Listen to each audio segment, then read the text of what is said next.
friends, Kim from stampingimperfection.com. Thank you for joining me today. I'm here with Cat Scrappiness to play with some of the new fall goodies and one of or two of my old favorite Cat Scrappiness products. Now, I was very excited about these 5x7 cover dies. I think they are spectacular. Over the last year, I've fallen in love with slimlines and mini slimlines, and now we're getting all these 5x7 goodies. It's so exciting. So what I really love about these two dies, I love the frame around the edge. It's so beautiful, and I especially love this wood grain frame on this diamond wire and wood grain die, and that's the one I'm going to play with today. I think the vine one is gorgeous, but I really want to play with this. I also pulled out this stamp set that I have had in my stash for years, literally, because it's been out for a while and I love it. I pull it out all the time. The sentiments are amazing. Look at all the images you get in here. So I want to play with that. That one is called Happy Fall, y'all, by the way. And I'm definitely going to do that vase with the florals and at least one pumpkin. I also have these boxed sentiment dies that just came out, and I'm very happy about these. One of the questions I get asked a lot is, how do I cut my sentiment so straight? Here's one way to do it, friends. Get yourself one of these die sets because they cut all different size sentiments, and you can just trim them down to the length you need. Now, I also have my Crafter's Essential set. Again, this is a set I've had in my stash for a while, and you can see all the pieces that you get in it, and they all have this fantastic stitch detail, which I love. This never leaves my desk. I use it all the time. So I will definitely be pulling out probably the square or the circle, although I use those two rectangles a lot too. And if you love making traveler's notebooks, those dies are fantastic for creating your own bits for the traveler's notebooks. Now, I pulled out my pile of gel prints that I still have left over. I've been using these slowly over the last couple of months, and I definitely want to use one of these. Now, maybe you don't have gel prints, maybe you have ink blended backgrounds or mixed media backgrounds, or maybe you have smushed ink backgrounds or something that you've been playing with and you've saved all these backgrounds. Perfect time to pull one of these out, because when you're using a cover die as fantastic as this, those backgrounds are golden in your stash. So I did want to mention that Cat Scrappiness is giving out these goodie bags with orders placed between now and the end of the year. Look at this fantastic set of Christmas embellishments. You've got the little Cat Scrappiness pad, the candy cane, and the golden thing is this scratch off coupon, which is good until February 14th, 2022. So, place your order now. I'll put all the links to the products I'm using today below, and you'll have a scratch off coupon to use on your next order. And then in your next order, you'll get another one. So, that's a very nice thing. So I pulled out my die cut machine and I die cut out this diamond wire and wood grain frame in dark chocolate brown. And I'm going to poke out all the pieces. Now, I only ran that through my machine once. When you run this through your machine, make sure you get it in the center of the plates so that the die is not hanging off the end of that platform on either side. You want to be able to cut that, and if you send it through, like send it forward and then back, you'll actually, those things will fall right out. And you notice I saved those because yes, I'm going to do an inlaid die cutting card with these next, and I'll probably put that video up on my YouTube Imperfection. So I cut down that gel print background. I love how imperfect those backgrounds come out. I just love them.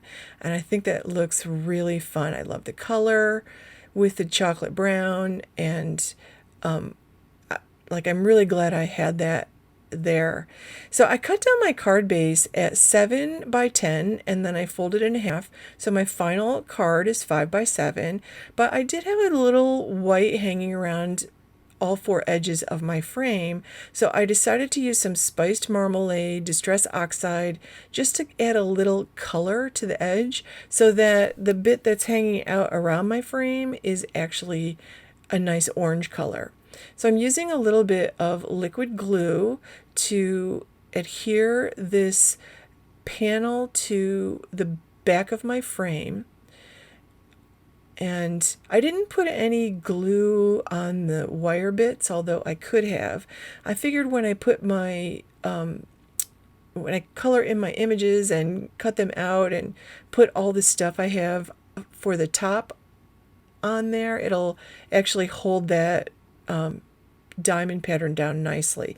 You could add more glue to that if you wanted to. I didn't feel like it was necessary though. And again, I use liquid glue again for adding that to the card base. Now, you could make a shaker card out of this, add some foam around the edge of that frame, put some acetate on the back of the frame and some shaker bits in between the gel print panel or whatever you made your background out of, and you're good to go. You've got a super simple way to make a shaker frame, and the fact that that die cut has the frame around the edge makes that very nice for making a shaker card. So I went ahead and stamped all the images from the Happy Fall Y'all stamp set, and I stamped the Give Thanks. I loved the size of that sentiment for the size of the card I was using. So here I've used YG 99, 95, 93, and 91 for the greens. My reds are R39, 37, 35, and 32, and I will put all these colors below in the description box. My yellows here, or my oranges, are YR 18, 16, 15, and 14, and then on the pumpkin I'm using the same YR 18, 16, 15, and 14, and I've got E37, 35, 34, and 31 for the vase, along with YR 27, 24, 23, and 21. So I'll put those in the description box so you can actually copy and paste them if you want to save those.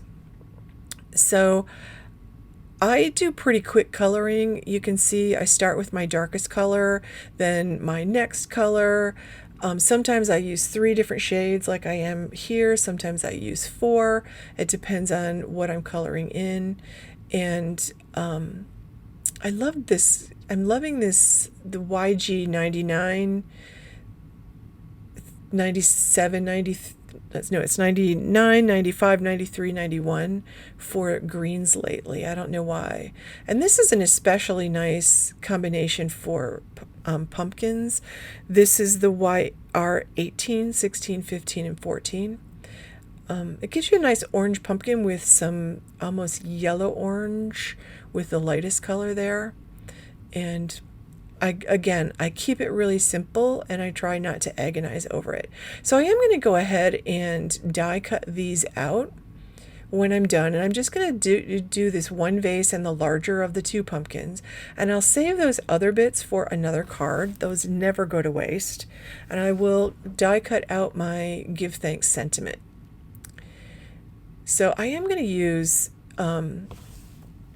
my marker. Here's a tip I have.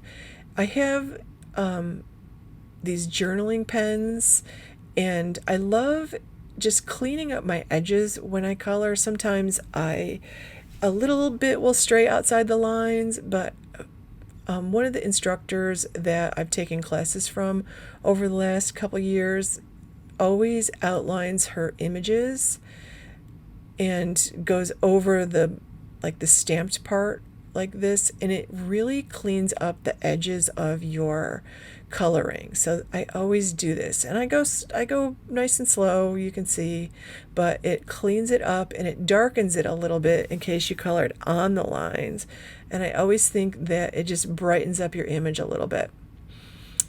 So I did go ahead and I've got my cat Scrappiness wire cutters. I love these wire cutters. If you don't have a pair of wire cutters, these are great.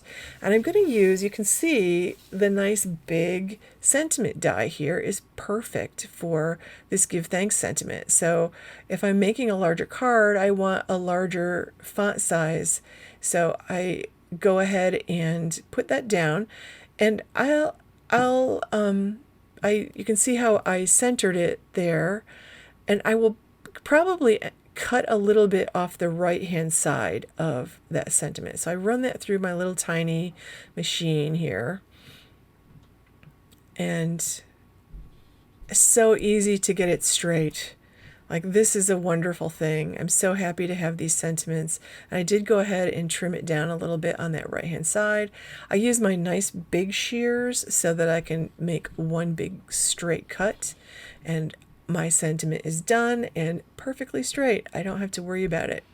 So as I pull the parts out here, you'll see that I've got my two pieces die cut. I've got my card base all done already. So now I just have to put it together. So I pull my card base back out, and I'm really liking it. So I'm, just going to layer these on together, and I'll add my sentiment. And I feel like it just needs something else. I feel like it needs something to ground the flower vase and the pumpkin. So I decide I'm going to pull out that Crafter's Essentials set that I use all the time, and I think I want this circle. So I pull this out, and I'm going to just die cut this circle out of white cardstock with my little machine. And I'm sorry I keep fussing with the stuff in front of me.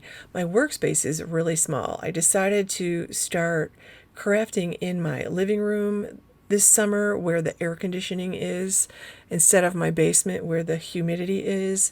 And my workspace is really tiny. So next summer I will solve that issue by getting myself a slightly bigger table. And I'm staying in the living room because it's nice and cool there. So here it is, and I just love the stitch detail, but I don't want that white. So to do something with that, and I don't want to ink blend it yellow or brown or something like that. I actually would like a little metallic element, because I feel like with fall colors, I like metallic elements, and I like natural elements like burlap or natural twine or something like that. So I'm going to take this, and I'm just going to put some of my Versamark ink, whatever ink you use for your embossing, and I'm going to add some gold embossing powder and heat set this. And that's going to give me a really pretty gold die cut behind my vase and my pumpkin that will ground my focal point on the card and give me a metallic detail. Excuse me. I love a metallic detail. And as I'm doing this, I love that the stitching detail actually pops a little more with this gold. And I'm really excited as I'm heat setting this, because I love that stitch detail. So I'm going to put that on, and I decided I put that down with double-sided sticky tape. So that I put double-sided sticky tape on, and of course I want foam tape behind these two pieces. I don't put too much on, I put a little bit on, and I just want to pop them up and give them some dimension, because so far I don't have any dimension on this card, and I do love dimension. So I'll just add a little foam to the back of these pieces and pop them up on that gold circle, and that helps bring your eye to them. It helps them stand out from the background, and it grounds them a little bit. And there's something about a metallic detail or a natural detail or some sparkle when you are creating a card. I feel like every card should have either some shine or some sparkle. So I did actually just go ahead and add liquid glue to the back of that sentiment. And of course, I need some embellishments. So I will definitely be pulling out some of my pearl mixes, because some of the new pearl mixes are, actually all of the new pearl mixes are gorgeous, and I find them totally irresistible. And again, I will have all the links to the products I'm using here today.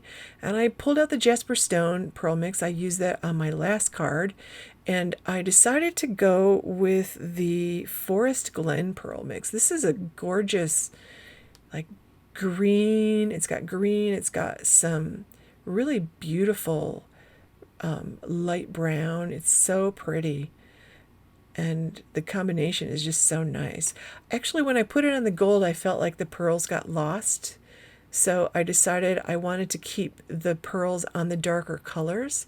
And I put 5 on there. I put 3 on my sentiment and 2 to the left. So the pearls, I've put down an odd number, and I've got them pulling your eye across the focal image. So I like that. And I added those with liquid glue, and that completes my card. So I would love it if you give this video a thumbs up and leave a comment and tell me what kind of background you have a stash of that you're going to use here, alcohol inks or something fun. And make sure you subscribe to the Cat Scrappiness channel if you're not already subscribed, and click that bell to get notifications every time we upload a new video. And don't forget that if you place an order between now and the end of the year, you can get one of these goodie bags with that scratch off coupon. And also make sure you check out the Cat Scrappiness group on Facebook to see what other people are making with all this good stuff. So thank you so much for watching, friends. Have a wonderful day.